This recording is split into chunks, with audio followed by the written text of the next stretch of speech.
E aí pessoal, bem-vindo à nossa segunda aula de PHP do jeito certo. Essa aula vai ser sobre destaques da linguagem. A gente continua aqui seguindo o nosso guia lateral da página do PHP do jeito certo. Tenha uma boa aula. Aqui ele traz alguns destaques da linguagem, né? Então, em paradigmas de programação, ele diz para a gente que o PHP é uma linguagem dinâmica e flexível, que suporta uma variedade de técnicas de programação. Ele veio praticamente com o passar dos anos, notavelmente adicionando um sólido modelo de orientação a objetos a partir da versão 5 do PHP, tá? Funções anônimas e namespaces no 5.3 e traits no 5.4. Quanto à programação orientada a objetos, ele passa dois links aqui, né, que tratam exatamente sobre essa perspectiva dentro do PHP. E olha só para onde ele remete a gente. Para dentro do manual do PHP. Tá? O legal desse manual é que todos os tipos de situações existe um exemplo que alguém da comunidade foi lá e montou uma forma de você ver a explicação do que está sendo mostrado aqui em cima, classes e objetos. Então esse é o exemplo de diretórios mais alto. Se você quiser procurar alguma coisa, eu quero ver constantes do objeto. Ele vai trazer uma explicação sobre constantes do objeto e um exemplo embaixo. Quando aparecem esses exemplos, legal, joia. Mas aí entra as contribuições, né, da comunidade, mostrando outras formas de fazer a mesma coisa que foi citada lá em cima. Quanto à programação funcional, PHP suporta funções de primeira classe e onde podem ser atribuídas variáveis. Tanto funções nativas como funções definidas por usuários podem ser referenciadas por uma variável e invocadas dinamicamente. Tá, então aqui ele também traz de novo aqui algumas leituras a mais sobre esses tipos de funções, né, sobre esse tipo de funcionalidade em PHP. E ele também traz algumas ideias sobre metaprogramação, né, e aí são os mecanismos que a API, né, como API de reflexão e métodos mágicos, que consegue retornar informações para vocês.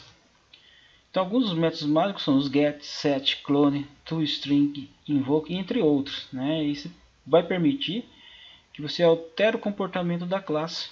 Também ele traz para a gente aqui uma noção sobre namespaces. Então, como mencionado anteriormente, a comunidade PHP tem muitos desenvolvedores criando muito código. Tá? E isso vai trazer uma infinidade de bibliotecas, uma infinidade de usos com o PHP. Então são vários scripts já prontos que você pode utilizar dentro do seu código-fonte. Mas em algum momento isso pode colidir com alguma outra funcionalidade do seu programa e te causar problema.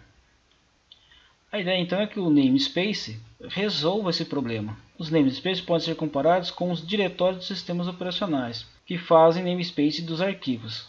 Dois arquivos com o mesmo nome podem coexistir em diretórios separados. Da mesma forma, duas classes PHP com o mesmo nome podem coexistir em namespaces separados. Então aqui traz de novo mais uma ideia, né, de como utilizar esse tipo de biblioteca. E aqui ele fala alguns padrões sobre bibliotecas PHP. Então a biblioteca padrão PHP vem empacotada com o PHP e fornece uma coleção de classes e interfaces.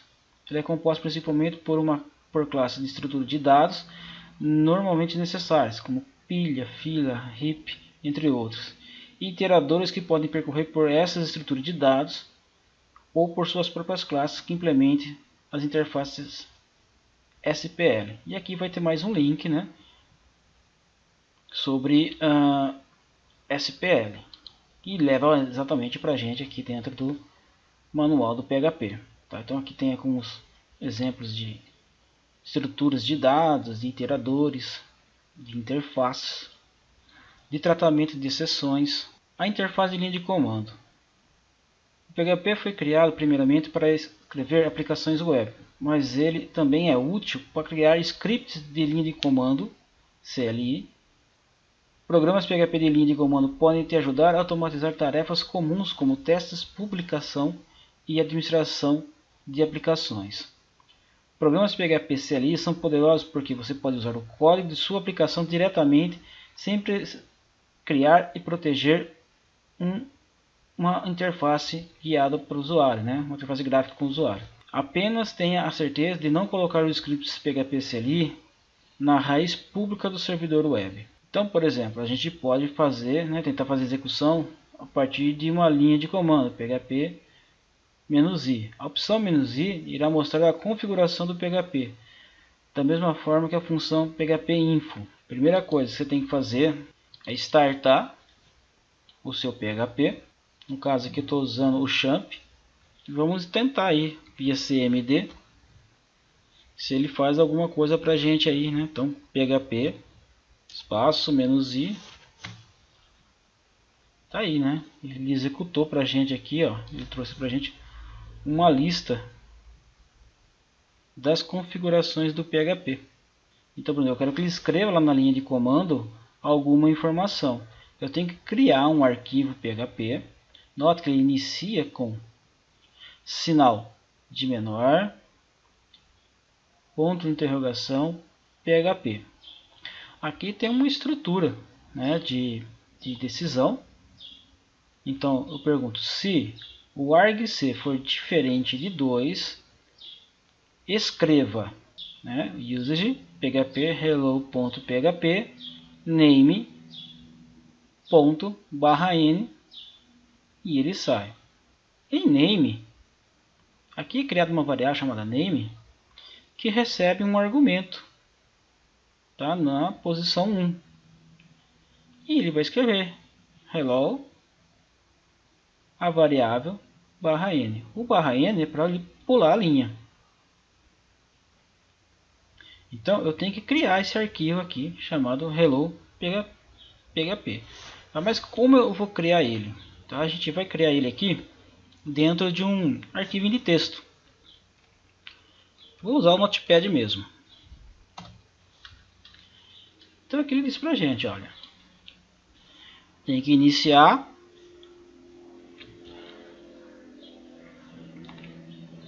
com sinal de menor, interrogação, php /n, ponto e vírgula. Então esse aqui é a estrutura do meu código fonte. Preciso salvar ele agora em um local que ele consiga executar esse arquivo, certo? Então vamos tentar salvar ele na pasta do próprio usuário. Então arquivo, salvar como, vou na pasta do usuário aqui. Vou salvar esse arquivo aqui, como todos os arquivos, hello.php. E vou clicar em salvar. Para ver o resultado, tem que ir lá na linha de comando. E vamos ver se nosso arquivinho está aqui dentro. Olha lá, hello.php. E aqui ele diz para a gente, para executar ele, você tem que escrever php hello.php. Tá? Então ele foi lá e escreveu para a gente a primeira sintaxe. Se eu passar algum argumento para ele, então por exemplo, eu quero que ele fale para mim, olha, eu quero que ele fale assim, ele dá um alô para mim. Então coloco lá Cristiano no final, dou enter, e ele não fez o if. Notem aqui que ele não fez o if. Na primeira vez eu não passei nenhum argumento, né? Que aqui ele fala, tem algum argumento? Se não tem argumento, se ele é diferente de 2, né? Então ele vai lá e escreve essa mensagem e fecha o programa. Se não, ele ignora o if e vem aqui e atribui o argumento para a variável name e escreve a variável name para mim. Então se eu quiser utilizar uma variável dentro de uma escrita, basta passar o parâmetro aqui dentro com o nome dele. Outra coisa importante é a gente saber debugar nosso código-fonte. Então, uma das ferramentas que são úteis para isso, tá, é o depurador. E ele permite que você vai traçar a execução do seu código-fonte e monitorar os itens na pilha de execução. E dá para você promover, então, por exemplo, breakpoints e inspecionar essa pilha. Então você consegue ponto a ponto monitorar onde está o erro no seu código-fonte. Outra forma de você também percorrer o seu código-fonte e procurar por possíveis pontos de travamento é você recorrer ao var_dump ou printr. Vamos dar uma olhadinha lá naquele código-fonte que a gente fez. A gente pode colocar aqui um var_dump, e dentro do var_dump a gente coloca aqui então a nossa variável name, tá? Então olha só, var_dump variável name. Ou posso fazer o printr, tá? E vamos mudar um pouquinho esse fonte aqui para ele ficar assim, ó, echo var_dump /n, e aqui embaixo eu vou fazer a mesma coisa, echo printr /n, né? Senão ele não vai pular a linha. E aqui embaixo a gente coloca print _r, abre parênteses, quem que vai lá dentro? A minha variável name. Tá? Então, essa pequena modificação que a gente fez aqui já vai gerar algum resultado para a gente ali, ó. Então, vamos repassar de novo essa variável e olha só, continua escrevendo lá hello Cristiano, var_dump. Ele mostrou para a gente que a minha variável name está guardando uma string de 9 caracteres com o nome Cristiano lá dentro. O printr ele já não mostra essa informação, que tipo de variável tem ali dentro, ele simplesmente imprime. Ah, legal, professor, mas dá para fazer de forma diferente isso daqui? Então, olha só, nesse momento aqui, eu passei um nome. Vamos trocar aqui, colocar um número, 1. Tá? Coloquei número, hello 1, tá? Só que tudo que eu passar aqui como parâmetro, ele está entendendo que é o quê? Uma string, tá? Então, ele não está entendendo como se fosse uma variável. Então vamos trocar uma coisinha aqui no nosso código fonte. Então, ao invés de eu imprimir o name, eu vou colocar um número e vou atribuir uma variável para esse número.